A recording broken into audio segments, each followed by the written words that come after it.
Let's talk about power. Real power.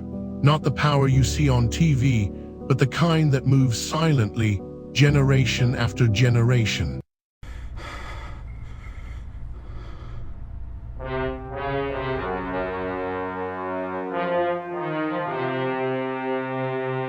The kind of power built in secret societies, exclusive networks, and closed-door rooms where the masses don't have a seat at the table. One of the clearest examples is what historians call the Anglo-American establishment, an elite network of British and American ruling families, scholars, and financiers. Think Cecil Rhodes, Oxford scholarships, the Round Table, Chatham House, the Council on Foreign Relations. Their purpose? To train, recruit, and filter who got to run the empire.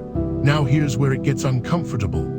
Because if you look closely, the Divine Nine Black Greek letter fraternities and sororities mirror that exact same model. The Anglo-American establishment used fraternity-style brotherhoods to control access to leadership. And the Divine Nine, they do the same thing in Black America.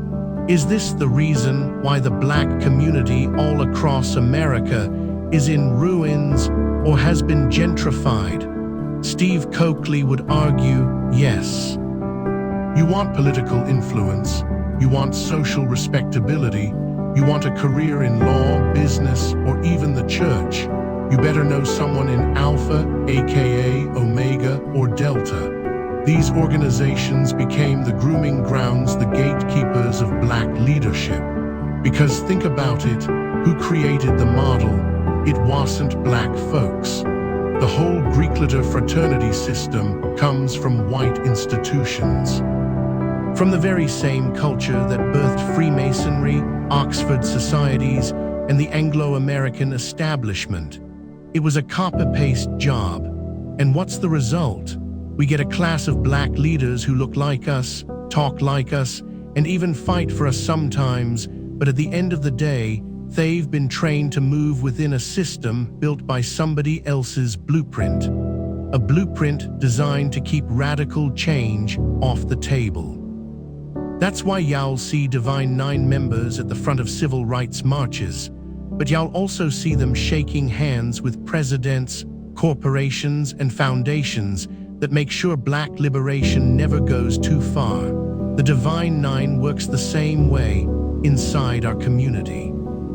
They are the middlemen, the managers, the buffer class. And here's the bitter truth.